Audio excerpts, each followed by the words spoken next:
Çeviklik hər şeyi yaxşılığa doğru dəyişmək istəyinin göstəricisidir. Çox gözəl xüsusiyyətdir. Amma bir halda ki, nəyisə dəyişmək lazım gəlirsə, deməli, əvvəldən ya boşluqlara yol verilib, ya da ki, səhvlər olub. Və ilk növbədə onları tutanlar kimlərdir? Ən uzaq görən, bacarıqlı və çevik siyasətçilər, dövlət xadimləri, idarəçilər. Və onlar ilk növbədə həmişə əgər nəsə normadan kənardırsa, ona köklənirlər. Çünki bütün problem yaradan məqamlar hamısını aradan qaldırdıqdan sonra artıq çox ahəngdar bir situasiya formalaşır. Və siyasi aləmdə bax bu xüsusiyyət əməlli başlayıb xilas edici rol oynayır. Və biz görürük ki, indi də dünya səhnəsində həqiqətən hansı siyasətçilər seçilir, hansı dövlət rəhbərləri seçilir. Yalnız onlar ki, problemli vəziyyəti aradan götürüb normal qənaətlə situasiya yaradanlar. Və bu sırada təbii ki, Azərbaycan lideri Prezident İlham Əliyev də var. Və bu danılmaz bir həqiqətdir və biz görürük ki, bütün beynəlxalq platformaların hamısında Azərbaycan liderinə xüsusi bir yanaşma var. Salam, hörmətli tamaşaçılar. Bizim mövzumuz düşənbədə keçən MDB dövlət rəhbərlərinin sammitidir və Azərbaycan lideri də ora Prezident İmaməli Rəhman tərəfindən xüsusən dəvət alında oradadır. Və təbii ki, biz bu prosesi yaxından izləyirik və həm də bu çərçivədə Azərbaycan liderlər Rusiya lideri Vladimir Putinin görüşü gözlənilir və bu əgər baş tutacaqsa, biz dərhal sizə Azərbaycan televiziyasının vasitəsilə xəbərləri çatdıracağıq. Hələlik isə biz müzakirəyə başlayırıq, çünki həqiqətən də bu böyük bir hadisədir. İndi nə qədər ona biraz bədbin baxanlar olsa da, ancaq bu platforma var, mövcuddur və bəzi dövlətlər, xüsusilə bizim də ölkəmiz bu platformada özünü layiqincə həm təsdiqləyib, digər tərəfdən də impuls verən məmləkətlərdən biridir. Beləliklə bizim söhbətimizin iştirakçıları məndən sağda Elşad Məmmədov, demək Elşad Həsənov üzr istəyirəm, demək ki, həm təhlükəsizlik məsələləri üzrə ekspert, eləcə də istifada olan polkovnik. İlyas Hüseynov, demək, siyasi şərhçi və Elçin Aloğlu, demək, Trend Beynəlxalq İnformasiya Agentliyinin direktor müavini. Mən sizi bir daha salamlayıram, hörmətli qonaqlar, xoş görmüşük. Bəli, bu günləri bu hadisənin də çox zəngin bir gündəliyi var və indi mən rejissorumuzdan xahiş edəcəyəm ki, o qrafikanı bizə təqdim etsin ki, biz o gündəliklə bağlı sizi də agah edək. Demək, sammitdə hansı məsələlər müzakirə olunacaq? Regional və qlobal təhlükəsizlik məsələləri, siyasi dialoqun dərinləşdirilməsi, ticarət və iqtisadi əlaqələrin inkişafı, humanitar və mədəni əməkdaşlıq, birliyin gələcək prioritetləri.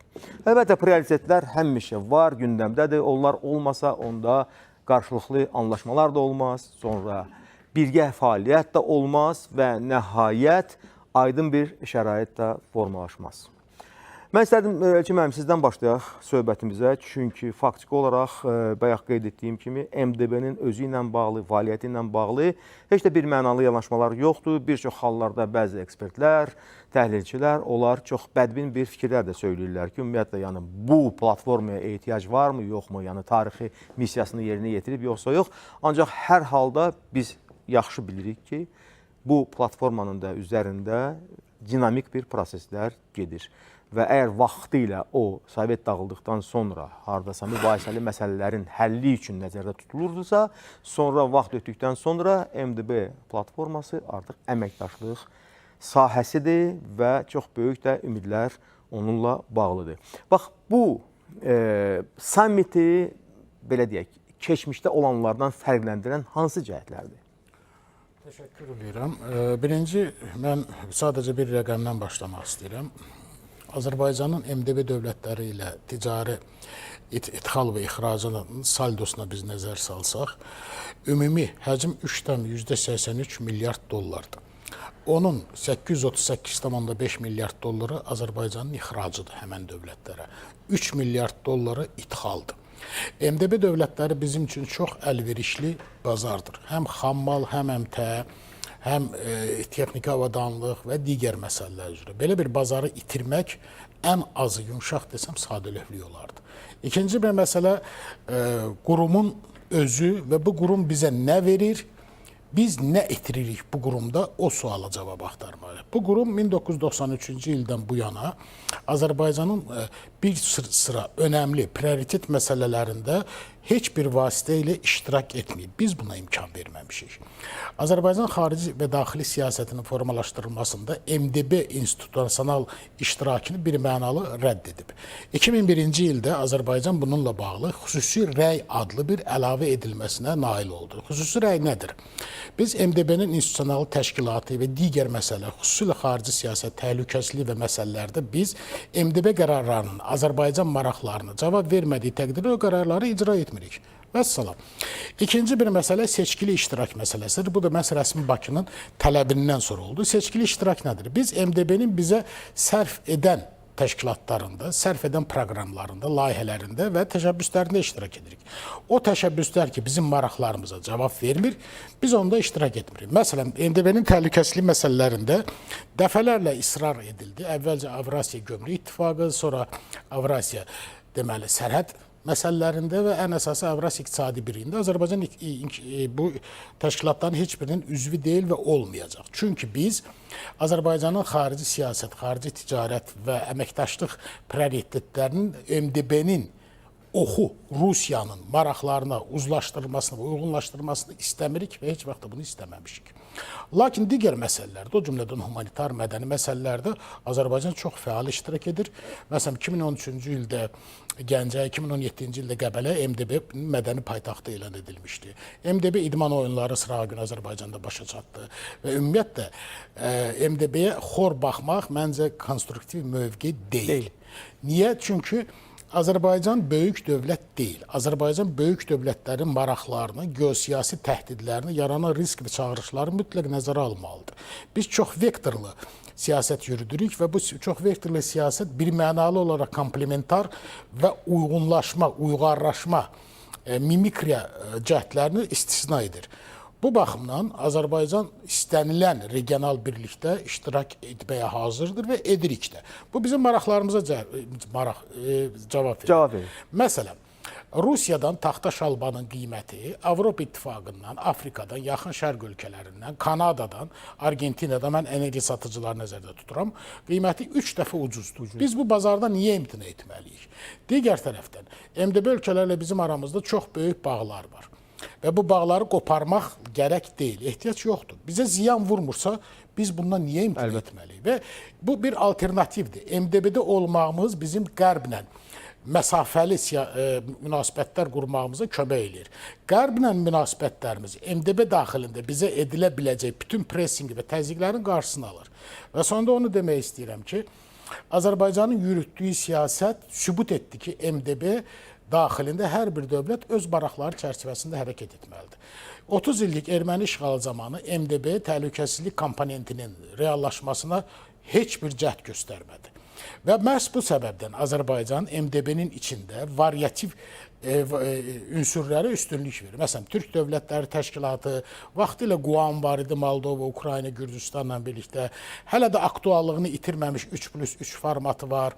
Və bütün bunlardan başqa iki tərəfli danışıqlarımız, iki tərəfli kommunikasiyalarımız var.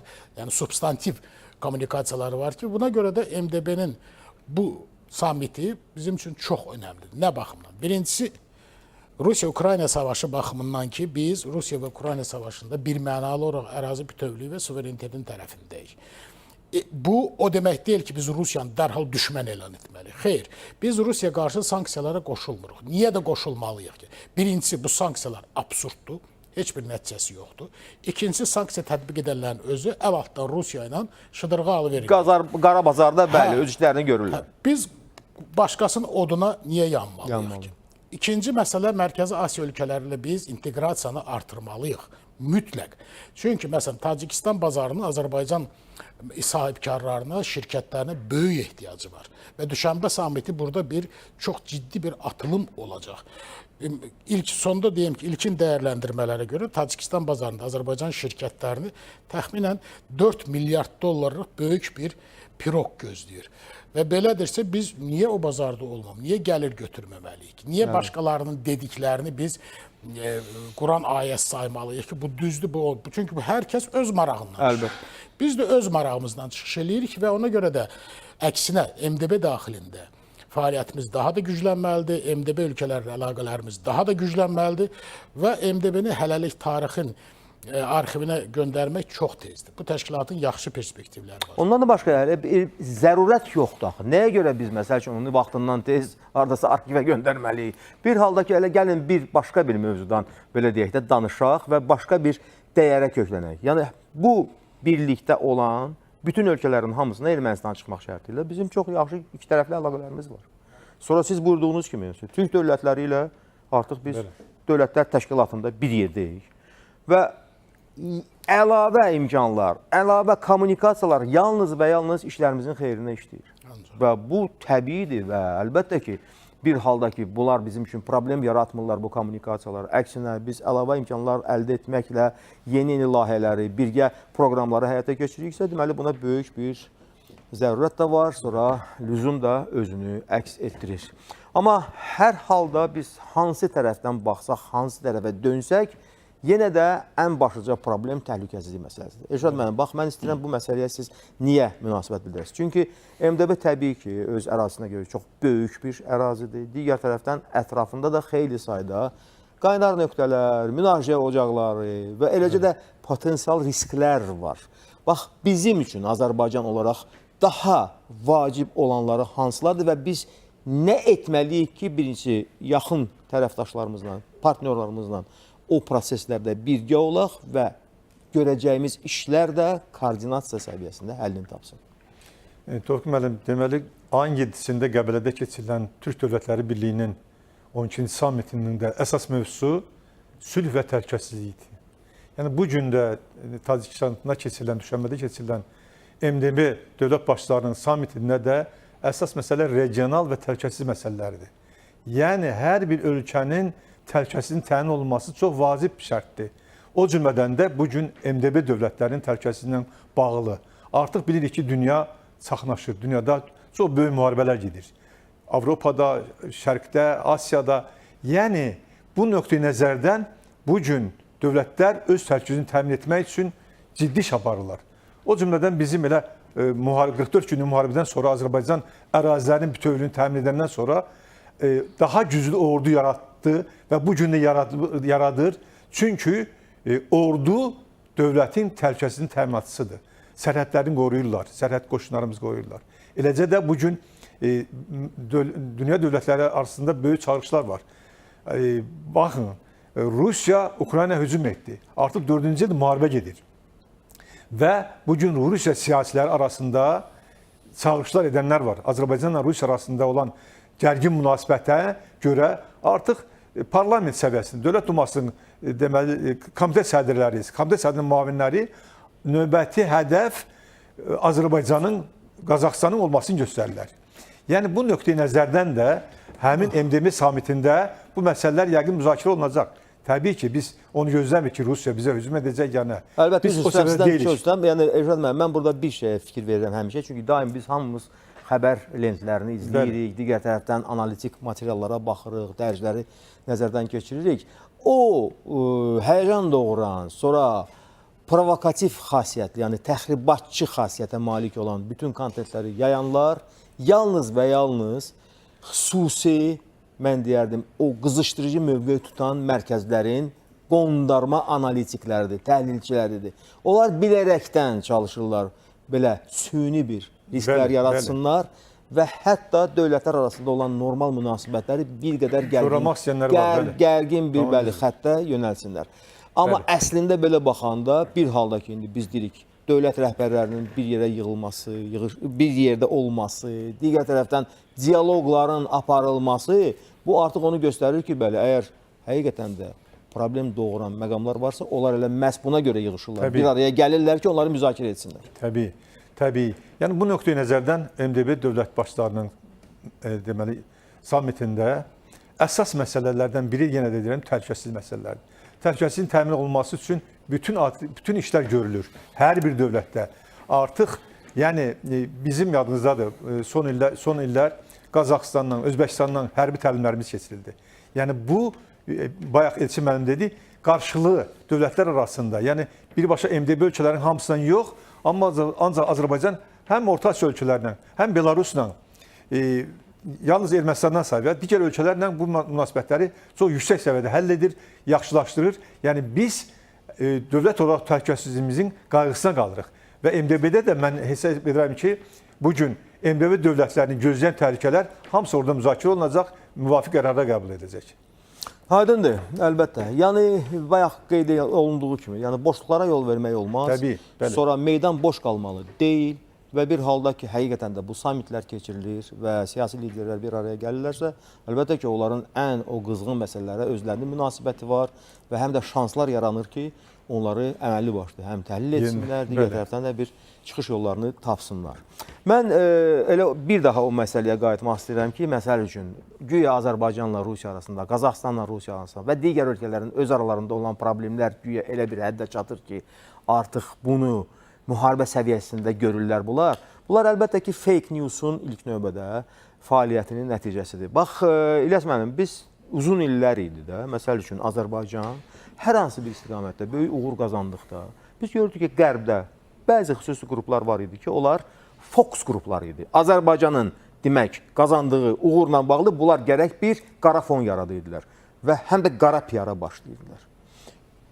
Bu tək, mən deyərdim, Qərbdə olan mərkəzdə deyil. Elə ətraf ölkələrin özündə də bəzilərində olan xüsusi qruplar var, fokus qruplardır. Azərbaycanla bağlı, Qazaxıstanla bağlı, Özbəkistanla bağlı son vaxtlar biz görürük bunu tez-tez bunlar. Nəyə görə?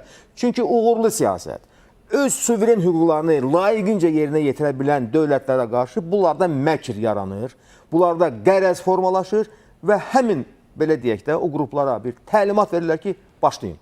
Mənə elə gəlir ki, bax, bu məsələlərlə bağlı da artıq xüsusi müzakirələr keçirilməlidir. Bilsin, çünki o həmin o ifrat dərəcəsində mənfur qruplar faktiki olaraq ictimai qüvvələr arasında, xalqlar arasında nifaq salmağa çalışırlar.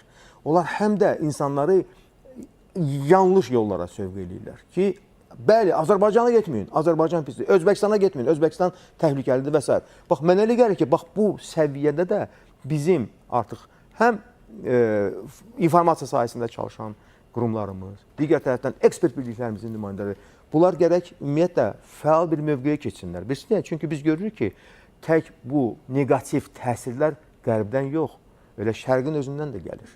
Və bu baxımdan mən elə gəlir ki, bax, böyük bir artıq sorğu var ki, bu məsələni biz öz axarına buraxmayaq.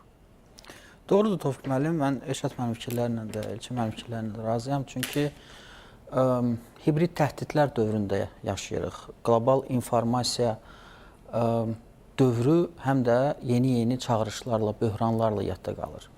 Çox doğru qeyd edirsiniz ki, konflikt yaradan laboratoriyalar var. Və bugün konflikt yaratmaq üçün topa, tüfəngə, baruta, güllə ehtiyac yoxdur.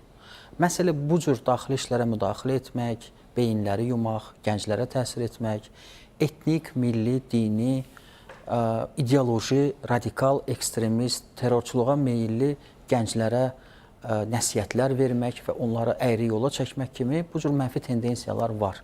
Və onların vektoru, onların coğrafiyası ölkəmizə təsirə münasibətdə baxanda heç də bunu Avropa, Qərb kimi məhdudlaşdırmaq da olmaz. Ayrı-ayrı düşmən, qənim kəsilən və Azərbaycanın uğurlarını həzm etməyən qüvvələr var. Bunu biz qəbul etməli və ona qarşı mübarizə aparmalıyıq. Amma mən bu MDB sammitinə bir qədər geniş baxmaq istəyirəm. Yəni buna qədər olan cənab prezidentin səfərləri, müxtəlif geosiyasi mərkəzlərdə görüşlərindən sonra MDB-nin dövlət başçılarının sammitində cənab prezidentin iştirakı Azərbaycanın çox vektorlu siyasətinin bir nəticəsidir. Bunu belə biz başa düşməliyik. Çünki New Yorkda BMT Baş Assambleyasının 80-ci iclasında cənab prezident postmüharibə diplomatiyası haqqında proqram xarakterli nitqi ilə yadda qaldı və orada münaqişədən yox, sülhdən daha çox danışdı. Kommunikasiya xətlərinin açılması, gələcək Cənubi Qafqazın təhlükəsizlik arxitekturası ilə bağlı mühüm fikirlər səsləndi. Daha sonra Danimarka, Kopenhagen, Avropa Siyasi Birliyinin mühüm platforması və orada da keçirilmiş görüşlər ayrı-ayrı iki tərəfli və çox tərəfli görüşlərdə Avropanın gələcək perspektivləri müzakirə olunurdu. Burada siyasi, iqtisadi, enerji və eyni zamanda mühüm əhəmiyyət kəsb edən təhlükəsizlik məsələləri. Rusiya-Ukrayna müharibəsinin yaratdığı çətinliklər. Ardınca bizim dilbər güşəmiz Qəbələdə qardaş ölkələrin liderləri qəbul olundu və orada da mühüm məsələlər müzakirə olundu. Sülh və təhlükəsizlik ilə bağlı mühüm məsələlərin müzakirəsi fonunda Qəbələ sənədləri imzalandı və eləcə də Türk Dövlətləri Təşkilatının tarixinə düşdü. Biz qürurla deyirik ki, 2009-cu ildən başlayan bu böyük yolda bizim imzamız var, bizim əməyimiz vardır. Və MDB, Düşənbə, Tacikistan. Mənə gəlir ki, bu həm Rusiya-Azərbaycan münasibətlərinin nizamlanması və ortada olan məsələlərin həlli üçün yaxşı bir imkan olacaqdır. Əlbəttə, görüşü siz əvvəldə də qeyd etdiyiniz kimi izləyəcəyik. Çünki bundan öncə Şanxay Əməkdaşlıq Təşkilatı çərçivəsində Sincan'da bir soyuq liderlər arasında salamlaşma oldu. İndi açıq qalan suallar var, tələblərimiz var, niyyətimiz var, istəklərimiz var. Onların yerinə yetirilməsi kontekstində sonraki münasibətlərə baxılacaq. Bu da ilk növbədə Rusiyada olan bizim soydaşlarımızın təqib olunmasına son qoymaq və eyni zamanda təyyarənin qəzası ilə bağlı Bəli, bu məsələlər hamısı artıq demək olar ki, geridə qalmış məsələdir. Ancaq indi biz hətta Rusiyanın siyasi elitasının nümayəndələrinin dilindən, ağzından da eşidirik ki, onlar daha çox artıq önə baxırlar və Azərbaycanla bağlı yalnız və yalnız negativ yox, pozitiv fikirlər söyləyirlər ki, bəli, biz artıq yeni bir mərhələyə qədəm qoymağa hazırlaşırıq. Bu həm də ehtiyacdan Peskovun da elə ən azı biz belə deyək də açıqlamasına fikir versək görərik ki, nə dərəcədə o nikbin baxır bu məsələyə və deyir ki, bəli, görüş olmalıdır və biz ondan çox şeylər gözləyirik. Əlbəttə, hər iki tərəfin gözləntiləri çoxdur və Mehriban Qonşuluq siyasəti 22 fevral 2022-ci ildə imzalanmış müttəfiqlik qarşılıq fəaliyyəti haqqında bəyannamənin müddəalarına, ruhuna uyğun münasibətlərin formalaşması əlbəttə niyyətdir, gözəl niyyətdir. Amma əlbəttə bizim istəklərimiz qeyd etdiyimiz kimi tələblərimiz də qüvvədədir və onların reallaşması kontekstində konstruktiv dialoqa böyük ehtiyac vardır. Əlbəttə, dialoq, təmaslar, görüşlər, müzakirələr yalnız iki tərəfli münasibətlərin inkişafına xidmət eləyir. Dialoqsuz əlbəttə daha çətindir bu məsələləri həll etmək. Ona görə də bu yaxşı imkandır. Hesab edirəm ki, görüş baş tutsa bu iki tərəfli münasibətlərin inkişafı üçün müəyyən stimul yaradacaq. Bəli, həm də mən elə bu gün də, dünən də mən Rusiya mətbuatına nəzər salırdım, sizin kimi. Və faktiki olaraq Rusiyanın daxilində də belə bir təzadlı proseslər var, onların daxili işidir. Amma hər halda Rusiyanın ətrafında olan dövlətlərlə bağlı münasibətlərə çox böyük qiymət, sonra çox böyük ümidlər bəsləyən, qiymət verən və ümidlər bəsləyən qruplar var. Heç də hamısı onlar, belə deyək, normal tərzdə düşünmürlər. Proqnozlarda bəzilərinin, belə deyək də, adamın qulağını iti tərzdə bir kəsir bir növ. Amma əksəriyyət, mən deyərdim ki, nikbin baxır. Bu da bir sınaq dövrüdür, bir testdir ki, biz görək orada qüvvələr kimdir, kim kimə xidmət eləyir, nə cür orada o qüllələrin fəaliyyəti, baxışları, bizə qarşı olan münasibəti öyrənmək üçün mənə gəlir ki, yaxşı sınaq dövrü oldu. Söhbət tək Azərbaycandan getmir. Əlbəttə. Öyle Özbəkistanla da bağlı, Qırğızstanla da bağlı xüsusən, Qazaxstanla bağlı. Yadınıza gəlir də, vaxtlar var idi ki, Moskva ilə Minsk arasında çox gərgin münasibətlər var idi. Hətta onlar bir-birindən uzaqlaşmağa başladılar. Bu aydın məsələdir. Yəni qonşular arasında həmişə belə deyək də təzadlı məqamlar üzə çıxa bilir. Enişli, yoxuşlu yollar var və onların hamısı keçdikdən sonra artıq yenidən baxış etmək lazım gəlir. Mənə elə gəlir ki, faktiki olaraq elə MDB-nin çərçivəsində də biz o problemli vəziyyətləri diqqətdən kənarda saxlamalı deyilik. Heç də labüd deyil ki, məsəl üçün, onlar bizim sərhədlərimizin yaxınlığındadır. Amma MDB-dən söhbət gedirsə, deməli, burada hamının bir iştirakı olmalıdır, bir münasibəti olmalıdır. Bax, bu baxımdan, bu prizmadan, Elçin müəllim, hansı məqamlar daha çox narahatçılıq doğurur MDB çərçivəsində? MDB çərçivəsində problemlər çoxdur, həddindən artıq çoxdur və çox da ciddidir. Təbii məsələyə emosional baxımdan baxsaq, həll olunacağını düşünsək, ciddi müqavilələrin imzalanacağını fərz etsək, bu bir illüziyadır. MDB-də imzalanan anlaşmaların total əksəriyyəti hələ də kağız üzərində qalıb və sadəcə niyyət məramnaməsi kimi icra olunmamaqdadır. Rusiya ilə münasibətlərə gəldikdə isə, Rusiya ilə münasibətlər artıq heç vaxt əvvəlki kimi olmayacaq. Ola da bilməz və olmamalıdır da. Çünki Rusiya bizim etimadımızdan, etibarımızdan, bizim qardaş münasibətimizdən sui-istifadə etdi və düşünürdü ki, belə də olmalıdır. Amma belə olmadı. Rəsmi Bakı öz qəti Üzdən Elçin, hər halda, yəni mən təsadüfən o Minski yada salmadım. Belarusla və Rusiyanın arasında da çox gərgin məqamlar olmuşdu. Yəni faktiki olaraq Rusiya bir belə deyil, lokomotiv ölkə olduğuna görə gərək həm də öz hərəkətlərinə fikir versin, öz belə deyək, addımlarını korrekt etsin. Rusiya-Azərbaycan münasibətlərində artıq yeni səhifə açılır. Bu səhifə heç də bütün addımlarımızın birgə korrektə, paralel uyğunlaşdırılması demək deyil. Biz Rusiya ilə heç vaxt mənfi münasibətlərdə maraqlı olmamışıq və deyilik. Rusiya bizim üçün böyük bazardır, Rusiya bizim üçün strateji tərəfdaşdır. Rusiyada milyonlarla Azərbaycanlı yaşayır. Onların həyatını süni şəkildə çətinləşdirməyə dəyməz. Lakin bir məsələ var, siz çox dəqiq dediniz o laboratoriyalar bəsində. Əslində bu laboratoriyalar bəzən dövlətin özüdür. Belə ki, Biden administrasiyası vaxtında Antony Blinken məhz USAID vasitəsilə Azərbaycana təzyiq etməyə çalışırdı. Hər dəfə Bakıya gəlirdi, təzyiq alınmayanda, qayıdan günün səhərsi İngilis dilli mətbuatda, Anglo-Sakson mətbuatında Azərbaycana qarşı olmazın hədyanlar gedirdi. Bunu da mən tam ciddi deyirəm, əlimizdə danılmaz faktlar var, USAID tərəfindən güya maliyyələşirdi. İndi də elədir. Amma şərqdən, hətta qardaş Türkiyənin özündə belə Azərbaycanla bağlı geniş dezinformasiya kampaniyasına heç bir nəticəsi olmayıb, ola da bilməz. MDB-nin problemləri elə birincisi dezinformasiya, saxta münasibətlərin süni gərginləşdirməsinin qarşısının preventiv əvvəlcədən alınmaması üçün yaranan problemlərdir. Azərbaycan təcrübəsindən istifadə edə bilərlər. Biz bu təcrübəni bölüşməyə hazırıq. Həm həmkarlarımızla, həm siyasətçilərlə. Digər tərəfdən, MDB daxilində iqtisadi inteqrasiya məsələlərində ciddi problemlər var. Rusiya qarşı tətbiq edilən sanksiyalar MDB dövlətlərinə tətbiq edilə bilərmi? 2 qat sanksiyalar, ikinci fazı kimi. Bizə qarşı ciddi təzyiqlər var ki, Rusiya ilə ticarəti azaldaq. Amma biz bunu etməyəcəyik. Niyə də azaltmalıyıq ki? Əgər Qərb Rusiya sanksiyaları tətbiq edirsə, Avropa İttifaqı 18 paket tətbiq edib və ümumilikdə Rusiya qarşı tətbiq edilən sanksiyaların sayı artıq 12 mini keçib. Deyirlər, bir həftəyə Rusiya iqtisadiyyat çökəcək, amma hələ çökənə oxşamır nədənsə. Məsələ belədirsə, biz niyə gəlirdən imtina etməliyik? MDB daxilində təhlükəsizlik məsələləri var. Bu sadəcə Qarabağ problemi deyildi. Tacikistan və Qırğızistan arasında 6 kəndlə bağlı olan sərhəd münaqişəsi MDB daxilində çözülə bilmədi. Məsələyə birbaşa moderator və mediatorlar qarışmalı oldu. Özbəkistanla Qazaxıstan arasında, Qazaxıstanla Qırğızistan arasında olan problemlər də təhlükəsizlik problemləri çözülmədi. İçməli su məsələsi məhz Azərbaycanın təşəbbüsündən sonra Türkmənistanın Avaza şəhərində keçirilən forum, beynəlxalq forum vasitəsilə nəzərdən keçirildi.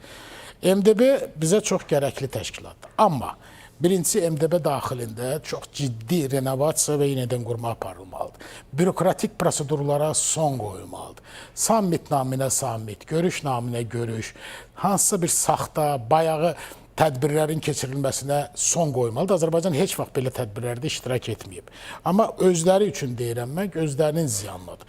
İkincisi, mütəhərrik olmalıdır. Məsələn, biz Avropa İttifaqına niyə üzv olmaq istəmirik? Avropa İttifaqı iqtisadi prosedurları siyasi reqlamentlə bərabər tutur. O deyir, əgər bizdən pul almaq istəyirsinizsə, bu siyasi şərtlərimizi yerinə yetirin. Bu da bizim üçün qəbul edilməzdir. Çünki ölkənin suverenliyi və müstəqilliyi var. MDB daxilində də buna yol vermək olmaz. Avrasiya İqtisadi Birliyi, Avrasiya Gömrük İttifaqı adı ilə Rusiyadan marjasız, 2 qat vergi qoyulmadan gömrük üsumlası ticarət adı ilə Rusiyanın təsiri altına keçirmək cəhdləri olmamalıdır. Ən ağır iqtisadi vəziyyət bu dəqiqə MDB ölkələri arasında Qırğızistan və Tacikistandadır. Belə ki, Tacikistanda işsizlik, real işsizlik səviyyəsi 47%-ə çatıb. Qırğızistanda 52%-dir. Azərbaycan bu ölkələrə, bilirsiniz, 2 il bundan qabaq biz Tacikistana təmənnasız çox aşağı faizlə kredit təklif etdik və heç bir siyasi şərt irəli sürmədik. MDB bunu nəzərə almalıdır. İkincisi, xüsusi kreditləmə, ümumi kreditləmə təşkilatı olmalıdır. Vahid valyuta kimi efemer, absurd və marazmatik müzakirələrə son qoyulmalıdır. Xüsusilə Moskvada bu müzakirələr meyilli olanlar çoxdur. İkincisi, ümumi iqtisadi vergi qurumu, vergi diskriminasiyalarına son qoyulan qurum yaradılmalıdır. Belə olmasa, Mərkəzi Asiyada hökmranlıq Çinin əlinə keçəcək. MDB artıq Mərkəzi Asiyada can verir. Türk Dövlətlər Təşkilatı var, Avropa İttifaqı var, əsas oyunçular, bir də Çin var. Vəssalam, burada MDB yoxdur. Digər tərəfdən MDB regional təhlükəsizlik problemlərini həll etmək istəyirsə, MDB Rusiyanın marağından yox, Düşənbənin, Bişkəkin, Astananın, Daşkəndin, Bakının, Minskin maraqlarından çıxış etməlidir. Baxın, ticari, mən niyə daha çox ticarət, iqtisadiyyatdan daha ticari anomaliya o həddə çatıb ki, biz Belarusda yaranmış kartof qıtlığını aradan qaldırmaq üçün Belarusa kartof satdıq. Bunu düşünə bilərsiniz, Belarus bizdən kartof ithal edir. Hətta belə də olur bəzən. Belə oldu artıq. Oldu artıq.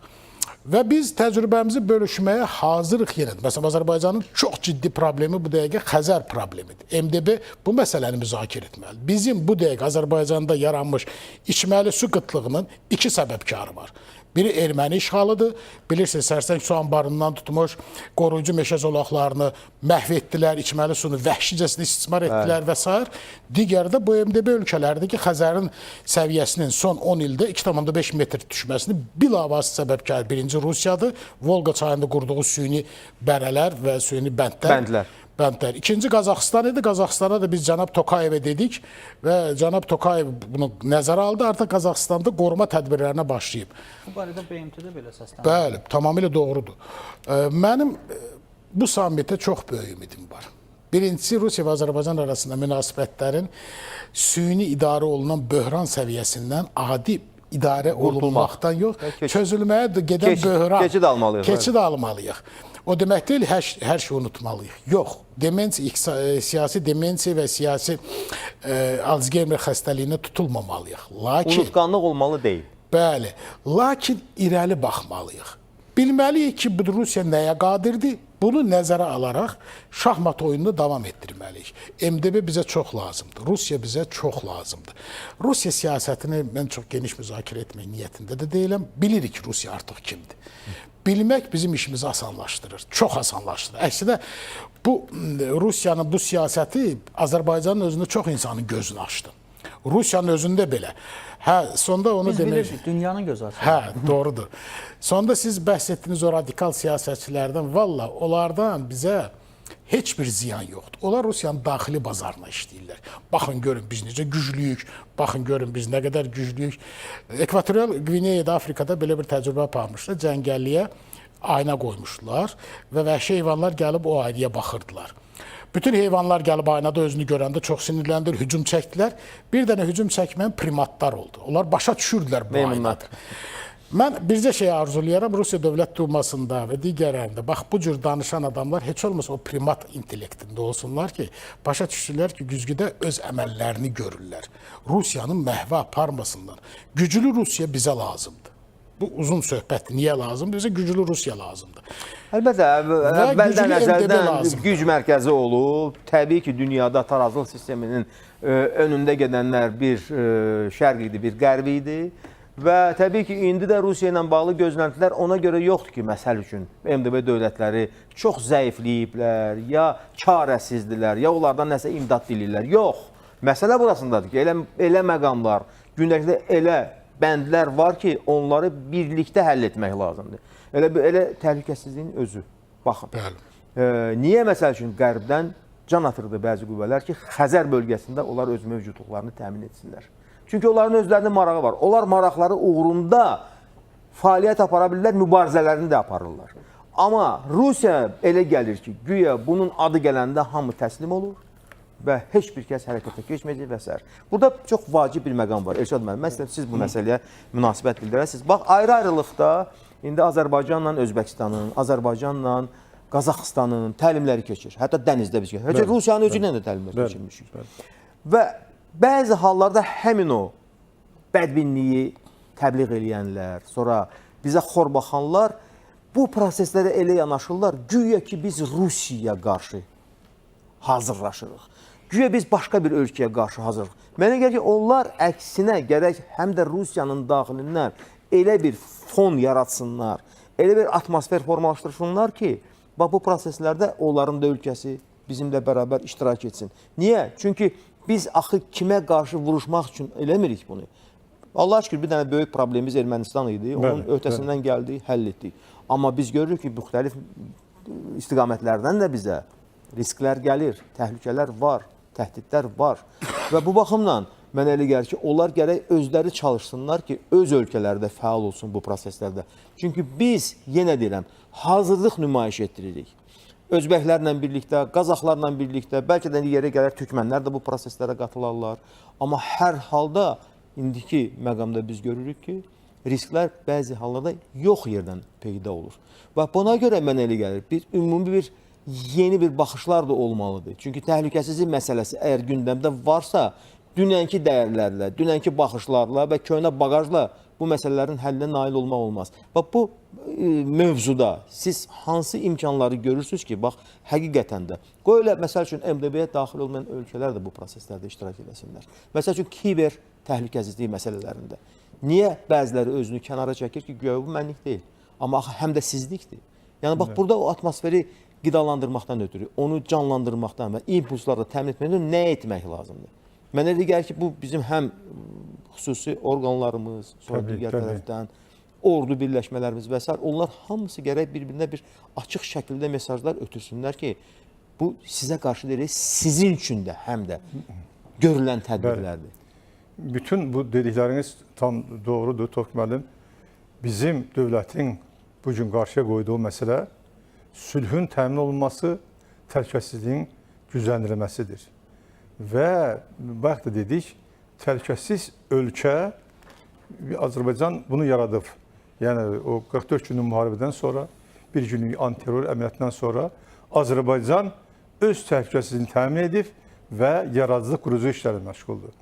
Digər tərəfdən MDB üzrə də bu gün risklər var. Bayaq qeyd olunan kimi Orta Asiya ölkələri, Çin orada hegemonluq eləyir, nə mənada? Böyük kapital qoyuşlar eləyir və Rusiyanın zəngindən qurtarmaq istəyir. Biz bir şeyi anlamalıyıq ki, mən çox doğru qeyd elədi ki, biz Rusiya ilə münasibətlərimizi saxlamalıyıq. İqtisadi, siyasi, biz hərbi blokda onlarla birgə deyilik. Ancaq orada bizim üçün çox böyük bazardır və həm də bizim orada 3 milyondan artıq soydaşlarımız yaşayır. Gərginlik olan dövrdə nə qədər bizim soydaşlarımıza qarşı orada təcavüzlər edildi, təhdidlər edildi. Amma biz elə 44 günlük müharibə zamanında münasibətlər normal idi deyən Ermənistan o döbəkəni dəvət elədisə, onlar baxdılar ki, yox, burada onların bu şeyə müdaxilə etməyə haqqları yoxdur, hüquqları yoxdur. Heç lüzum da yox idi. Bəli, çünki burada özümüzün ordumuz var. Ancaq Ermənistan istəyir ki, onları bu məsələyə cəlb eləsinlər. Onların yadımızda komissiyalar gəldi, baxdılar. Azərbaycan heç bir onların sərhədini keçməyib, münaqişə zonasında öz torpaqlarından, yəni erməni təcavüzkarları çıxardıblar. Bu nöqteyi nəzərdən bu gün təhlükəsizliyin təmin olunmasında əsas şərt və yenə deyirəm ki, güclü ordunun yaranmasıdır. Bu da min şükür ki, bax da dediyiniz ki, Azərbaycan prezidenti hakimiyyətə gələndən sonra gecə gündüz çalışdı, iqtisadiyyatı gücləndirdi və oradan gələn gəlirlərlə də kadr potensialını artırdı. Hərbiçilərimiz yüksək NATO səviyyəsində hazırlandı. Yəni bu gün də oradan da biz qürurla deyir ki, bizim əsgərlərimiz, bizim ordumuz dünyanın sayılan seçilən ordularından birinə çevrildi. Və həm də onları texnika ilə, müasir texnika ilə Azərbaycanda son dövr hərbi texnikalar sonuncu 4-cü, 5-ci nəsil texnikalardır. Yəni bu nöqteyi nəzərdən bizim təhlükəsizliyin təminatı bir daha deyirəm dövlətdir. Azərbaycan prezidenti dəfələrlə qeyd edib ki, bizim təhlükəsizliyimizə ordumuz cavabdehdir. Eyni zaman təbii ki, ordu təkcə olandan bir şey elə bilməz. Bu sahədə təhlükəsizlik orqanları, daxili işlər orqanları mühüm işlər görürlər. Xüsusilə mən təhlükəsizlik orqanları haqqında qısaca demək istəyirəm ki, onlar Azərbaycana qarşı olan təhdidləri qabaqcadan üzə çıxarırlar və onları yox edirlər. Eləcə keçən il yadımızdadır, Fransanın xüsusi xidmət orqanlarının agenturası burada ifşa olundu və Azərbaycan təhlükəsizlik orqanları onların Gürcüstanda, Moldovada, Ukraynada, Cənubi Afrikada olan agenturasını ifşa elədi. Yəni bu doğrudan da kəşfiyyat, əks-kəşfiyyat tarixində görülməmiş bir hadisə idi. Və yadınızdadır, o həmin dövrdən sonra Fransanın xüsusi xidmət orqanlarının rəhbəri istifaya getmək məcbur oldu. Göndərdilər, istifaya göndərdilər. Baş nazir də istifaya getmək məcburiyyətində qaldı. Yəni bunlar hamısı bizim son dövrlərdə deməli həm ordumuzun, həm təhlükəsizlik orqanlarının, yəni prezidentin apardığı bu titanik işlərin nəticəsində olub. Yəni biz heç kimin gücü olmadan, kömək olmadan BMT-nin 4 məlum qərarını biz özümüz həll elədik. Niyə? Yəni gücləndik, güclü ordu yaratdıq, güclü təhlükəsizlik orqanları yaratdıq və əsas da güclü lider. Güclü lider bütün bunların başına durdu və bütün məsələləri həll etdi. O yöndə də təhlükəsizlik məsələləri MDB-də də çox aktualdır. Çünki bayaq da dedik, Rusiya öz qardaş xalqı Ukrayna ilə müharibə aparır. Bu müharibə sabahki gün başqa ölkələrə çevrilə bilər. O mənada biz həmişə gecə də gündüz öz təhlükəsizliyimizin təminatını verməliyik. Təminatına qalmalıyıq. Bunun üçün çalışmalıyıq. Bu da təkcə dövlət yox, həm də xalq olaraq hamı çalışmalıdır.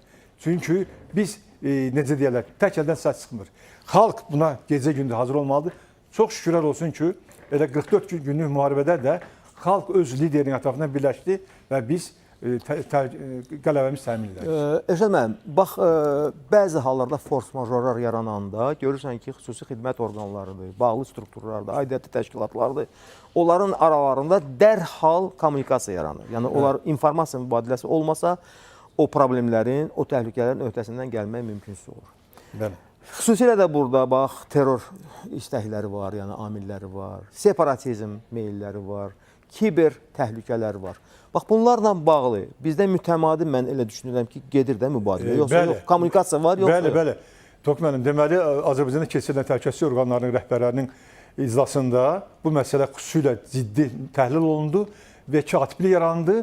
Həmən terrorla, təxribatla əlaqəli informasiyalar anında ötürülür. Məsələn, biz informasiya alırıq ki, bir qrupla gedib, məsələn, Rusiyada haransı partlatmaq istəyir. Bu sahədə bizim orqanlar Rusiyaya məlumat verir və yaxud Qazaxstana, yaxud da onlar bizə.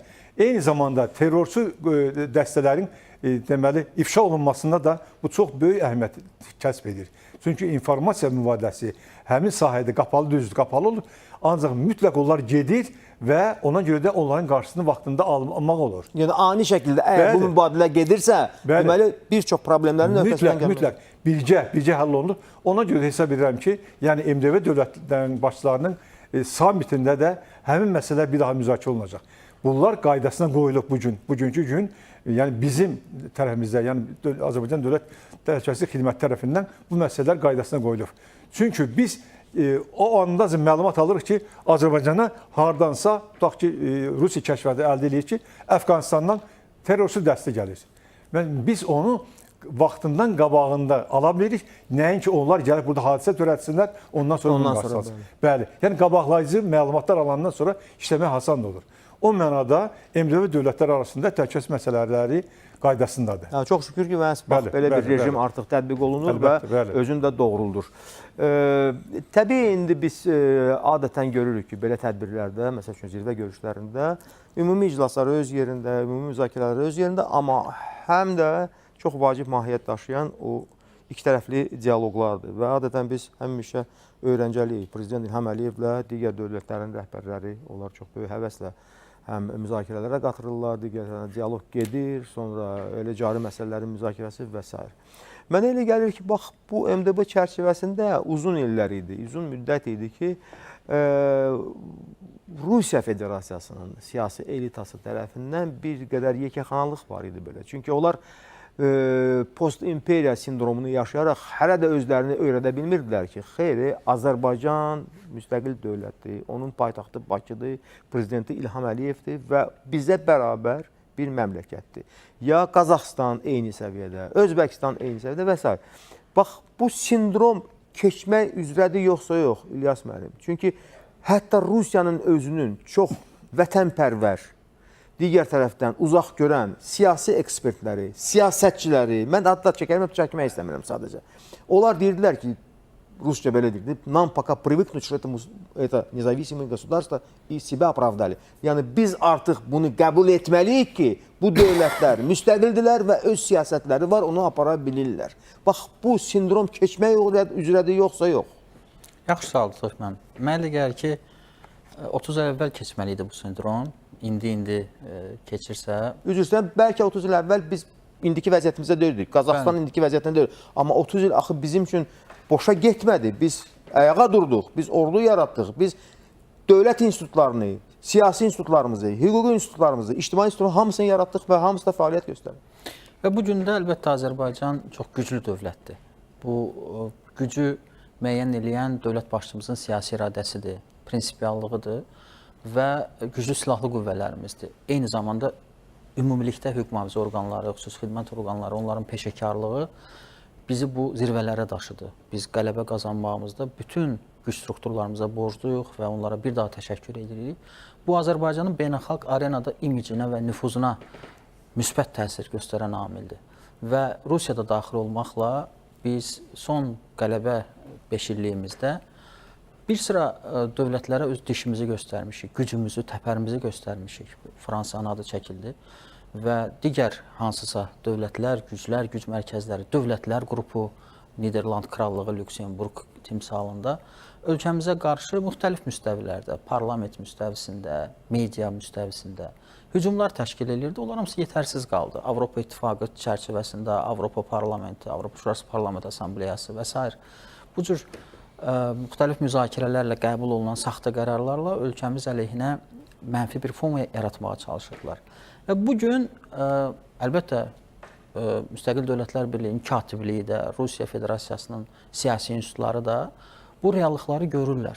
Bu reallıqları görməmək mümkün deyil ki, Azərbaycan nə cür ayrı-ayrı güc mərkəzlərinə qarşı öz milli mənafələrini qoruyur. İlyas müəllim, həm də digər bizim ölkələrimizdə, MDB-də olan digər ölkələrdə də. Yəni onlara da eyni bir yanaşma olmalıdır. Bilirsiniz, heç kəs burada xüsusi mahiyyət daşımır. Yəni belə deyək, özünə məxsus bir immuniteti yoxdur. Hamı eyni səviyyədə olan dövlətlərdir. Və düşüncə, təfəkkür dəyişib. Məsələn, siz özünüz də, elə bizim qonaqlarımız da Özbəkistandan, Qazaxıstandan, vətəndaş cəmiyyəti üzvləri ilə, ekspertlərlə, millət vəkillərlə danışıqlarda da görürük ki, kifayət qədər güclü nəticələr əldə ediblər. Söhbət siyasi, ideoloji, informativ, iqtisadi nəticələrdən söhbət gedir və biz çox şadıq ki, Türk coğrafiyasında biz bunu könül coğrafiyası adlandırırıq. Tamamilə başqa transformasiya mühitinin baş verdiyini görürük və bu hansısa köhnə düşüncədə yanaşıb bizi bir önəmli geosiyasi aktor kimi qəbul etməmək o qarşı tərəfin zəifliyi hesab oluna bilər.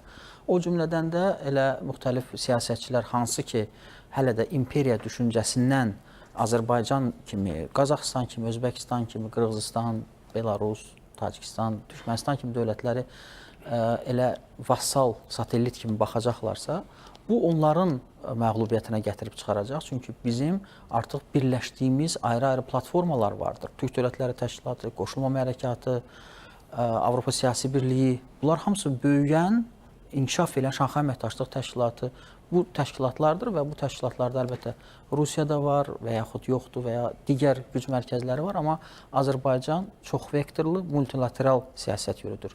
Bunun müsbət nəticələrini biz görürük. Və bir qədər öncə çıxışımda da qeyd elədim ki, ayrı-ayrı cəmi 10-15 gün ərzində güc mərkəzlərinə cənab prezidentin səfərləri də göstərir ki, bizi qəbul edirlər, bizimlə hesablaşırlar və bu yuxudan, bu sindromdan çoxdan ayılmaq məcburiyyətindədirlər. Biz bu məcburiyyəti formalaşdırmışıq. Biz ərazi bütövlüyümüzü və suverenliyimizi təmin etmişik və bölgədə müstəqil, suveren siyasət yürüdürük. Bu, əgər bizim milli maraqlarımıza cavab verirsə, biz o platformada varıq, bizim üçün önəmlidir. Əgər önəmli deyilsə, biz sadəcə olaraq bu təklifi qəbul etmirik və orada iştirak eləmirik. Əgər bizim maraqlarımıza qarşı hansısa cüzi addımlar atılacaqsa. Ona görə də hesab edirəm ki, bu praqmatik siyasətin davamlılığı, sistemliliyi və uzaqgörənliyi əlbəttə çox önəmlidir və daim güclü olmalıyıq. Daim təhlükəsizlik orqanları öz fəaliyyətini genişləndirməlidir, koordinasiyalı qurmalıdır. Qardaş, dost, müttəfiq dövlətlərlə işbirliyimiz, əməkdaşlığımız yeni bir mərhələyə qədəm qoymalıdır və Cənab Prezidentin son Qəbələdəki sammitdə iki mühüm təklifinə diqqət çəkmək istəyirəm. Onlardan biri hərbi komponenti ehtiva eləyirdi. Azərbaycanın ümumi təlimlər. Ümumi təlimlər. Bu yenilik olacaqdır və elə təhlükəsizlik məsələlərinin də bizim nə qədər prioritetimizdə olduğumuzu göstərəcəkdir. Biz böyük məmnuniyyətlə qardaş ölkələrin ordularını bir təlim məşq toplantısında görmək istəyirik. İkincisi isə dil, ideoloji bağlılığın möhkəmləndirilməsi, tarixi keçmişə sayğı və eləcə də gələcək müəyyənləşdirilmək baxımından Türkoloji Qurultayın 100 illiyinin keçirilməsi hesab edən böyük bir tədbir olar.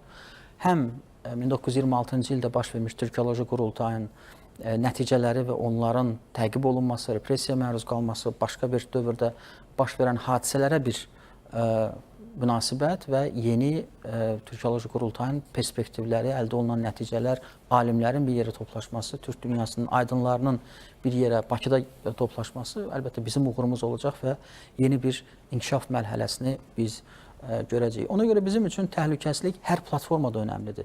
Hər bir biz platformada çalışırıq ki, toplantıda, yığıncaqda bu məsələləri diqqət yetirək. Çünki biz daim bu təhlükəsizlik ilə bağlı öz davranışlarımızı, fəaliyyətlərimizi koordinasiya etmişik və güclü ordu yaratmaq üçün, güclü silahlar əldə etmək üçün gərgin diplomatik resurslar, danışıqlar və təmaslar həyata keçirilmişdir və onun nəticələrini biz görürük ki, Azərbaycan ordusu qlobal indekslərdə də çox yüksək yerlərdədir və əsas məsələ döyüş qabiliyyəti və təcrübənin qazanmasıdır. Biz təkcə onu demək kifayət edir ki, bir sutkadan az müddət ərzində böyük coğrafiyada inanılmaz böyük hərbi uğurlar əldə etdik, dağlıq relyef ərazidə və əlbəttə bu təcrübəni biz həm bölüşürük, həm paylaşırıq, həm də yeni təcrübələr qazanırıq. Əlbəttə, həm də ki biz belə deyək də, ölkə olaraq təhlükəsizliyin istehsalçısı kimi özümüzü təsdiqləmişik və əgər biz öz təhlükəsizliyimizi qoruyub saxlaya biliriksə, əminli şəkildə onu həm də müdafiə edə biliriksə, bu həm də deməli qonşularımızın müdafiəsi səviyyəsinə gəlib çıxır. Çünki biz bəzi ölkələr üçün öndə olan bir sipərik.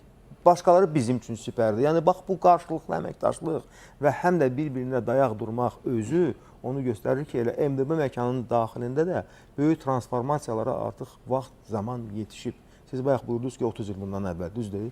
Artıq yəni, biz görürük ki, dünya dəyişilir, amma MDB bir qədər də gərək hərəkətli olsun. Və mən elə bilirəm ki, Elçin müəllim, bax, burada artıq elə bir səviyyə MDB çatıb ki, bir ölkənin dominasiyasından danışmaq orada düzgün deyil. Yəni, bərabərlikdən danışmaq daha çox yerinə düşür. Bax, bunu konturlarını siz necə xarakterizə edərsiniz? MDB təbii ki, transformasiya dövründədir. MDB yeni bir təşkilatın sancılarındadır. Dünya təcrübəsi göstərir ki, bir ölkənin diktəsində olan təşkilatların sonu heç vaxt yaxşı olmur. O mütləq şəkildə polidiktatura və yaxud da emissiya edilmiş diktatura formatında olur. BRICS-dir, ASEAN-dır, NATO-dur, Avropa İttifaqıdır. İstədiyiniz, hətta Mercosur, Latın Amerikası, Mərkəzi Amerika Birləşmiş Təşkilatlara baxsanız və ümumiyyətlə Kanada, Amerika, Meksika baxsanız, orada bir ölkənin yox, bir neçə ölkənin maraqları. Amma eyni zamanda burada iblis detallarda gizlənir. MDB daxilində bir neçə güc mərkəzi olarsa, güc mərkəzləri arasında təbii ki, intriqalar, qarşıdurmalar başlayacaq. Necə ki, Avropa İttifaqında əvvəl Britaniya, Fransa, Almaniya idi, indi Fransa ilə Almaniya arasında lideri yoxluğunun mübarizədir və s. Bunlar hamısı öz yerində. Əsas məsələ BMT-nin nizamnaməsindən irəli gələn təhlükəsizlik məsələlərinin MDB-yə transformasiyasıdır. Söhbət sadəcə kiber təhlükəsizlikdən getmir, söhbət sadəcə narkotrafikdən getmir. Burada miqrasiya təhlükəsi çox ciddidir.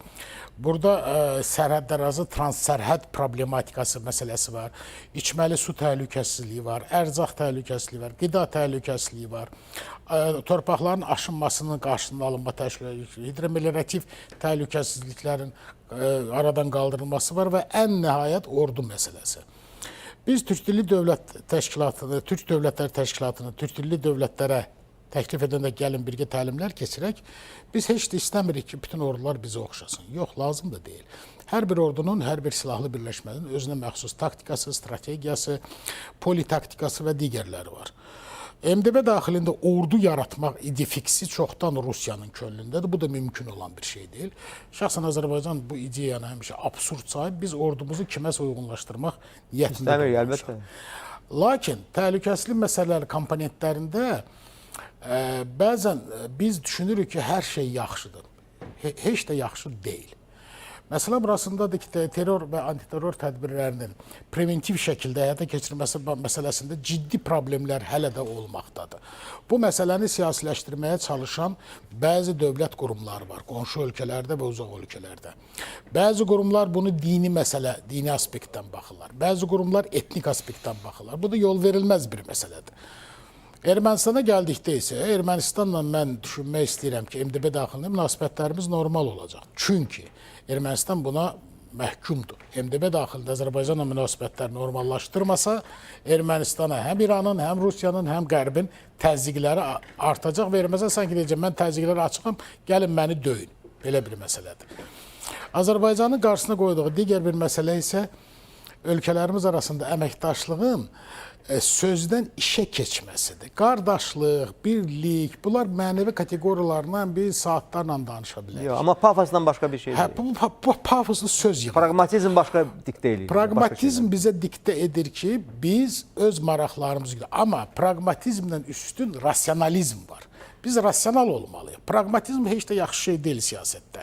Məsələn, İsrailin siyasəti pragmat siyasət. Mənə yaxşı Yox, olan bəzi hallarda, yəni ani şəkildə Bəli. görürsən ki, ona böyük bir ehtiyac duyulur. Rasionallıq, Ancaq o daimi xətt kimi özünü doğrultmaya bəli, bilir. soyuqqanlı biz siyasət yürüdürük və burada məsələ bilirsiniz nədir? Qardaşlıq münasibəti deməzdim, çox möhkəm tərəfdaşlıq münasibətləri yaranıb indi Azərbaycan, Türkmənistan və Azərbaycan, Tacikistan arasında. Halon ki, bu ölkələr arasında 10 illər boyu yumşaq desəm anlaşılmazlıq var. Boşluqlar var. Yəni. Boşluqlar var. Bu boşluqları biz yaratmamışdıq. Bizə qarşı Sərdar yatağından bağlı iddialar, bizə qarşı miqrasiya məsələlərində Tacikistanın iddialar Cənab İmamoğlu Rəhmonun, amma onlar başa düşdülər ki, biz dar günün dostuyuq. Biz ən çətin anlarda qardaşlarımıza əlimizi uzadırıq və əvəzində nəsə tələb etmirik. Və bu baxımdan dediyim kimi təhlükəsizlik məsələlərində antiterror tədbirləri ilə bahəm, əfsuslar olsun ki, antiterror tədbirləri hələlik müvafiq struktural əməkdaşlıq və parlamentlərarası əməkdaşlıq səviyyəsində məhdudlaşıb.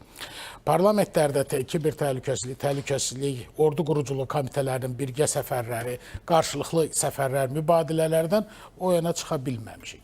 Bunun üçün Azərbaycanın konkret yol xəritəsi var. Birincisi, təhlükəsizlik məsələlərin təminatı üçün iki tərəfli, çox tərəfli və MDB daxilində vahid, konsepsional proqram, bəyannamə və saziş imzalanmalıdır. 3 sənəd.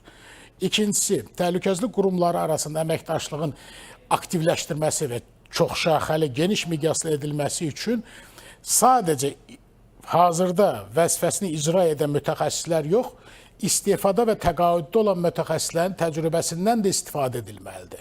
Unutmamalıyıq ki, terrorçuların hamısı gənc və yeniyetmələr deyil. Artıq terrorun da... Bəli, böyük bir yol keçmiş terrorçular da var. Onlar müxtəlif cəbhələrdə artıq vuruşublar, öz məharətlərini göstəriblər və indi zəif yerlər axtarırlar ki, orada özlərini bildirsin. Və MDB biz unutmayaq ki, Avrasiya məkanındadır. Qərbin lekalları bizə lazımdır. MDB-nin Ağsaqqallar Şurasına ciddi ehtiyacı var. Təcrübəli siyasətçilər, təcrübəli şəxslər, təcrübəli vəzifə adamları.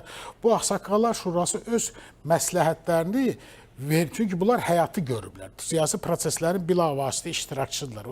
İndi biz fəsadlarını gördüyümüz proseslərin yarandığı günləri görüblər bunlar və həll yollarını daha tez taparlar. Baxmayaraq ki, gənclər onları yaşlı deyirlər. Və ən əsası biz birgə depozitar maliyyə fondunun yaradılmasına başlamalıyıq. Çünki Rusiya qarşı bilirsiniz sanksiya tətbiq olunub. Rusiya ilə bağlı bank hesablaşmalarında çox ciddi problemlər var. Rusiyada yaşayan Azərbaycanlıların Azərbaycana pul göndərməsində problemlər var. Azərbaycandan Rusiya maliyyə hesablaşmalarında ciddi problemlər var. O SWIFT hesablaşmalarıdır, bank hesablaşmaları və digər. Bunun iki yolunu Rusiya təklif edir. Bir, Çinin CHIPS və ya CHIPS anlaşması. İkincisi, Yuan-Rubl anlaşması. Bu da bizə sərf etmir. Biz bütün maliyyəmizi dollara, ABŞ dollarını yatırmadığımız kimi Çin yuanına da yatırmaq niyyətində deyilik. Könüllü olaraq iqtisadi Çindən asılı vəziyyəti gətirmək də niyyətimiz yoxdur. Bunun üçün biz MDB daxilində vahid valyuta yox, kvazi valyutanı düşünməliyik. Məsələn, Rusiya indi çox uğurlu şəkildə sanksiyalardan yayılmaq üçün A167A adlı kripto hesablaşma vahidindən istifadə edir. Kripto chain deyirlər buna. Bundan istifadə edə bilərik. Niyə məsələn Novosibirskdə yaşayan Azərbaycanlı öz ailəsinə, Astarada, Qazaxda, Gəncəbasarda olan hər hansı bir ailəsinə pul göndərməkdə çətinlik çəkməlidir? Niyə bizim bank kartları Rusiyada Visa, Mastercard işləmirsə, deməli başqa bir sistem olmalıdır. Üzr istəyirəm sizdən, son xəbəri çatdırım mən. Artıq Prezident İlham Əliyev və Prezident Vladimir Putin arasında danışıqlar keçirilir. Onlar başlayıb. Yəni biz yeni xəbərləri alan kimi sizi artıq agah edəcəyik. Buyurun. Və sonuncu bir məsələ birgə aktivlərimizin, bank aktivlərimizin və valyuta aktivlərimizin qorunma məsələsi, hesablaşmalarımızdır. Məsələn, təsəvvürlə ki, Azərbaycandakı X şirkət Rusiyadakı Y şirkətinə məhsul satıb. Sonra məlum olur ki, bu Y şirkəti sanksiyaların tətbiq olunduğu Z şirkətinin törəməsidir. Və bizim bank aktivlərimiz çox asan şəkildə dondurula və yaxud da həbs altına düşə bilər. Niyə? Nə üçün? Və bunun bir sığortalanması olmalı. Ümumi sığorta fondu olmalıdır. Bank sığortalanması, maliyyə sığortalanması, həyat sığortalanması və yaxud da Azərbaycan vətəndaşları niyə Jukowski və ya Domodedovo hava limanında 2 sutka saxlanmalıdır? Nə üçün? Təəssüf ki, bu var. Bunun bu böhranların qarşısının alınması üçün effektiv mexanizmlər lazımdır. Biz bu mexanizmləri yolunu görürük. Rəsmi Bakı bunu təklif edir. Bax, MDB-də bu nəzərdən keçirmək. Yəni, hansısa siyasətçinin ambisiyaları xalqların ambisiyalarından üstün olmamalıdır. Bariz misal Qurbanqulu Berdimuhamedov. Sələfinin yol verdiyi siyasi səhvləri anladı, Azərbaycanla münasibətlərin istiləşməsinə başladı, övladına da bunu tövsiyə edir və Azərbaycana o gün gələndə də buyurdu ki, cənab Berdimuhamedov, bura mənim ikinci vətənimdir. Həm tarixi baxımdan elədir, düz deyir. Çünki türkmənlərlə biz türkmənlər qədər bizə etnik, genetik baxımdan yaxın olan dünyada ikinci millət yoxdur. Millət yoxdur, biz əslində bir millətik. Bir millətik. Və bizi də sonda o türk olduğumuzu unutturmaq istəyirlər. Çünki bizim türk olduğumuzu unuttursaq, bizim nə gələcəyimiz olacaq, nəinki tariximiz, heç sırağa günümüz olmayacaq bizim. Ona görə də bax, MDB həm də Türk Dövlətlər Təşkilatının güclənməsində çox ciddi bir elementdir. Çox vacib bir platformadır. Yəni, onu biz ikinci dərəcəli saymalı deyilik. Əsla. Əlbəttə. Elşad müəllim, bax, indi həmkarımız Elçin müəllim də dediyindən biz bir daha belə bir ipuçları gəlir əlimizə ki, faktiki olaraq müəyyən mənada yeni təşəbbüslərə məhz təhlükəsizlik məsələsində çox böyük ehtiyac var. Çox böyük ehtiyac var. Məsəl üçün, birgə MDB antiterror, nə bilim, bir qərargah yaradıla bilər, mərkəz yaradıla bilər. Sonra O var, Türkmənin, var. Hə, yəni onların indi işinə yeni bir nəfəs verməkdən ötürü də təşəbbüslər lazımdır. Onlar var. Bəli, amma mən deməzdim ki, fəaliyyət nəticələri çox da qənaətbəxşdir. Yəni, bəli, operativ sürətdə əgər hər hansı bir force major baş verirsə, qeyri-adi bir eksklüziv situasiya yaranırsa, onda bəli, onlar proseslərə qatılırlar.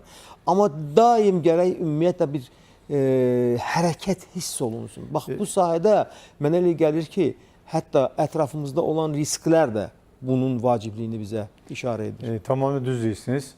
MDB dövlətlərinin deməli antiterror mərkəzi var, Moskvada yerləşir və bizim də nümayəndəmiz orada var, hər ölkənin nümayəndəsi var.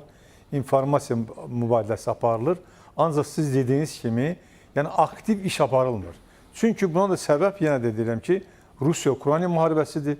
Rusiyanın başları qarışıb.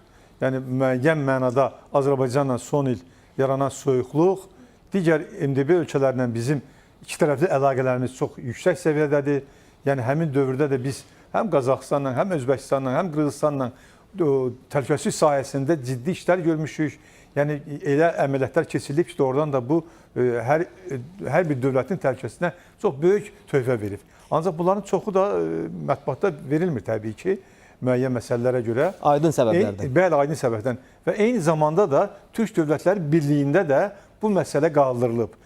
Yəni biz artıq Türkiyə xüsusi xidmət orqanları ilə, Azərbaycan xüsusi xidmət orqanları çox gərgin şəkildə, şəraitdə birgə iş aparırlar. Eyni zamanda həmən Türk dilli dövlətlərlə digərlərindən də, məsələn Qazaxıstanla da artıq bu işlər başlayıb. O mənada bizim təhlükəsizliyimizin gələcəkdə daha sabit olması üçün çox mühüm işlər görülür. Təbii ki, bu görülən işlər haqqında hesabat verilmir, aydındır. Ancaq daha da MDB çərçivəsində bu işləri daha da aktivləşdirmək təbii ki, bugünün çağırışıdır, lazımdır, vacibdir. Çünki artan təhdidlər hər an artır və ona görə də ciddi təhlükə yaradır. Bu mənada təhlükəsizlik sahəsində ciddi iş aparılmasını mən də doğru sayıram. Çünki indiki son dövrlər xüsusilə dünyanın yenidən bölünməsi, müharibələrin getdiyi bir dövrdə, yeni çağırışlar olan bir dövrdə təhlükəsizlik məsələsi birinci yerə çıxır. Ona görə də elə bugünkü MDB tədbirində də təhlükəsizlik məsələlərinə xüsusi rəvac veriləcək. Hesab edirəm ki, Azərbaycan prezidenti də Rusiya prezidenti ilə danışan zaman danışıqlarda əsas məsələləri, yəni əhalinin təhlükəsizliyi, orada yaşayan Azərbaycanlıların təhlükəsizliyinin təmin olunması haqqında cənab Putin'dən deməli hesabat istəməyəcək. Yəni ondan bu haqda müzakirə olmalıdır da. Hər halda elə bir mövzudur ki, hər iki tərəf üçün, bütün iştirakçı ölkələrin hamısı üçün çox vacib bir əhəmiyyət kəsb edir. Mütləq. Əlbəttə. Ona görə bu tədbir alınmalıdır. Bəli, indi siz əhalini deyirsiniz, yəni ilk növbədə əhalinin hamısında, istər Azərbaycanda, istər Belarusda, istər Rusiyada, istər o birisi ölkələrdə hamısında gözləntilər var. Çünki faktiki olaraq sammitlər əgər keçirilirsə, deməli onlar yeni bir baxışları meydana gətirməlidir, yeni artıq tapıntıları artıq insanlar üçün açmalıdırlar ki, həyat tərzində yeni keyfiyyət dəyişiklikləri olsun. Sonra insanlar çətinliklər yox, yüngüllüyü hiss eləsinlər və narahatçılıq yaşamasınlar ki, bəli, bu və ya digər məsələ iki ölkə arasında məsəl üçün deyək, pul mübadiləsi çətinləşib, ya gediş-gəliş məsəl üçün artıq məhdudlaşdırılır və s. Bunlar olmalı deyil və əhalinin məhz gözləntilərindən, sorğularından irəli gələn məsələlər də həmişə gündəlikdə yer tapır. Bu baxımdan, bəli, buyurun. Həm də bu son dövrün elm-texnika nailiyyətləri nəticəsində yaranan, məsələn, süni intellekt sayəsində artıq cinayətlər baş verməkdədir. Bu da bir daha kiber cinayətkarlığa qarşı mübarizə, onların təhlükəsinin təmin olunması artıq bugün bu reallığa çevrilib. Yəni bu sahədə də süni intellekt sahəsi vasitəsilə yeni cinayətlər törədilir. Yəni bu sahədə də yəni işlər aparılır. Bu gün də elə bu sahədə Dövlət Təhlükəsizlik Xidmətinin rəhbəri Əli Nağıyev öz çıxışında bildirdi ki, bu sahədə də yeni biz artıq cinayətlərin qarşısını alırıq. Əlbəttə, həm də ki, rəqəmsallaşma prosesi də var da, o da artıq böyük sürətlə gedir və onun da özünə məxsus tələbləri də var, qayğıları da var və bu prosesdə də əlbəttə ki, birgə fəaliyyət son dərəcə vacib görünür. Və mən nahaq yerə xalqın və xalqların gözləntilərinə işarə etmədim, çünki bayaqları özümüz şahid olduğumuz kimi humanitar məsələlərin də həlli demək diqqət mərkəzində olacaq və dövlət rəhbərləri bu proseslə də bağlı öz fikirlərini, öz yeni baxışlarını ortaya çıxarmalıdırlar. Bax, mənə elə gəlir ki, bu məsələnin də elə kökündə, təməlində siyasi amil var. Bilirsiniz niyə? Çünki dövlət məmurları, sonra yüksək rütbəli funksionerlər, onların arasında küs də ola bilər, kin-küs dövlət də ola bilər, hər şey ola bilər. Amma xalqlar həmişə bu prosesləri ağırlı bir tərzdə yaşayırlar. Çünki ilk növbədə humanitar sahədir, sonra üfüqi münasibətlərdir. Onlara gərək minimum zərər dəysin. Yəni, onlar gərək minimum tərzdə negativ təsirləri hiss eləsinlər. Çünki bir halda ki, onlar real vəziyyətdə qohum qardaşının yanına getməlidir, Rusiya, ya Belarusiya, ya o birisi ölkəyə. Bunlar o təzyiqləri hiss etməli deyirlər. Bir halda biz deyirik ki, bəli, bu MDB dövlətlərin birliyidir. Yəni, dost ölkələrin birliyidir. Əgər bu dost ölkələrin arasında sadə insanların ehtiyacları ödənilmirsə, onlar üçün açıq dəhlizlər yox, maneələr yaradılırsa, onda bu nəyə lazımdır? Və mənə gəlir ki, bax, bu məsələnin özünün siyasi mahiyyəti, bəlkə də siyasi blokun özünün öz səviyyəsindədir. Bax, siz necə düşünürsünüz? Məncə də bu humanitar mədəni əməkdaşlıq MDB dövlət başçılarının sammitində baxmayaraq ki, 4-cü pillədə yer alır, amma çox önəmlidir. Çünki Azərbaycanda rus dilinə çox böyük şərait yaradılıb, məktəblər, universitetlər. Bu unikal bir hadisədir. Digər ölkələrlə müqayisə eləyəndə orada olan bu sahədə bərbad vəziyyəti daim deyirik, müqayisə edirik. Rusiya tərəfi üçün bu çox vacib, hətta mən deyirdim, bəlkə də siyasi məsələdir. Ancaq burada ümumiyyətlə dil məsələsidir, sonra vətəndaşların o sənədləşdirmə məsələləridir, sənədləşmə aparma məsələləridir və s. Yəni, onlarla da bağlı gərək yeni bir mexanizmlər işlənilsin. Doğrudur. Yəni, Rusiya-Ukrayna müharibəsinin yaratdığı çətinliklər insanlar arasında bağlantılara təsir etməməlidir. Yəni, bu sizin söyləmək istədiyiniz əsas mesajdır və bunu əlbəttə hamımız bölüşürük. Çünki tarixin müxtəlif dövrlərində elə olub ki, orada yaşayan bizim soydaşlarımız bura ya maliyyə vəsaiti göndərirlər, ya gəlmək istəyirlər, ya buradan ora kimsə gedib qohumunu görmək istəyir. Və bu yaranan çətinliklər, maneələr, reyslərin gecikməsi, eləcə də aeroportda süni əngəllərin yaradılması bu tamamilə aradan qalxmalıdır. Və elə hesab edirəm ki, bu cür ümumi sammitlər və ortaq bir neçə ölkələrin problemlərinin birlikdə dilə gətirilməsi onların həm də kollektiv şəkildə həllinə səbəb olar, yol açar və düşünürəm ki, bu cür məsələlər elə müzakirə olunacaqdır. Şübhəsiz ki, bunun media qapalı olan hissəsi mütləq ki olacaq. Kularlarda da müzakirələr keçiriləcək. Çünki dialoq hər zaman müxtəlif məsələlərin, müxtəlif müşkül, problemli məsələlərin həllinə ən əsas açardır. Və problemləri də dilə gətirmək lazım. Çünki bugün müharibəyə başı qarışan dövlətin əlbəttə ki, hansısa burada onlar üçün məişət problemi səviyyəsində olan məsələlər ola bilsin o qədər də aktual deyil. Bizim üçün isə onlar prioritetdir. Bizim üçün onlar öncülük Tək bizim üçün Azərbaycan olaraq üzr istəyirəm, yox. Yəni insanlar üçün, yəni ictimai belə qüvvələr üçün, sadə insanlar üçün. Sonra digər məsələ vətəndaş cəmiyyətləri arasında olan bağlantılardır, media orqanları. Təəssüflər olsun ki, ötən illər ərzində bu vətəndaş cəmiyyəti adı altında müxtəlif cəmiyyətlər, müxtəlif təşkilatlar həm də siyasi məqsədlərə xidmət eləyiblər, öz səlahiyyətlərini aşıblar, daxili işlərə qarışmaq cəhdləri həyata keçirilib və bununla bağlı da qanunvericilik çərçivəsində tədbirlər görülmüşdür. Və əlbəttə, gələcəkdə münasibətlərin nizamlanması və axarına düşməsi müstəvisində ayrı-ayrı cəmiyyətlər yaradıla bilər, amma bu Azərbaycan Respublikasının qanunları çərçivəsində həyata keçirilməli və bir daha bu cür buraxılmış nöqsanlara yol verilməməlidir. Hesab edirəm ki, bu mühüm məsələlərdir. Humanitar və mədəni əməkdaşlıq hər bir dövlətlər arası münasibətlərdə mühüm lokomotiv rolunu oynayır. Bəli, ola bilsin ki, siyasi, iqtisadi, enerji sahəsində münasibətlər ayrı-ayrı dövlətlər arasında çox yüksək ola bilər, amma mədəni kommunikasiya olmayır. Üzrəm, adətən biz o əlaqələri, o xətləri strateji adlandırırıq. Bəli. Amma insanların da, sadə insanların da yerlərdə bir-biri ilə təmas saxlaması, mübadiləyə qatılması, bu da elə strateji məsələdir. Çünki həm də etimad dövrünü, etimad mühitini formalaşdırır. Doğrudur, çünki sizin də bildirdiyiniz kimi strateji münasibətlər bu bütün komponentləri birlikdə əhatə edərək strateji mərhələyə yüksəlir və daha sonra müttəfiqlik münasibətlərinə çevrilir.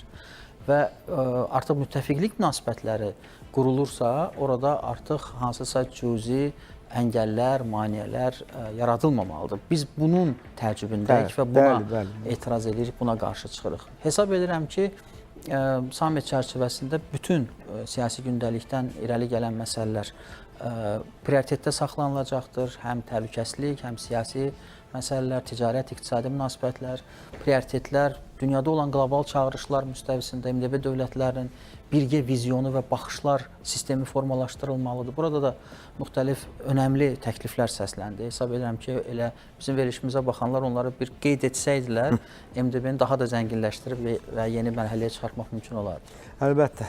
Təbii, indi biz gözləyək ki, həqiqətən də bax bu sammit öz tarixi rolunu yerinə yetirəcək. Mən sözün əsl mənasında onu tarixi sayıram. Çünki faktiki olaraq bir çox məsələlərin həlli ilə bağlı aydın bir fikirlər izah olunmalıdır, ortaya çıxmalıdır və digər tərəfdən də artıq o dialoq məfkurəsi də öz zəfərini çalmalıdır. Və təbii, burada biz başlanğıcda çeviklikdən danışdıq ki, çox vacib bir keyfiyyətdir ki, çünki həm boşluqları aradan götürür, həm də problemlərin həllinə şərait yaradır və əminik ki, bax, bu Düşənbə sammitində də yaxşı nəticələr əldə olunacaq, müsbət çevrilişlər olacaq və transformasiyalar insanların, xalqların ürəyincə olacaq. Bu qədər hörmətli tamaşaçılar, çox sağ olun diqqətinizə görə. Mən hamınıza minnətdarım. Sağ olun.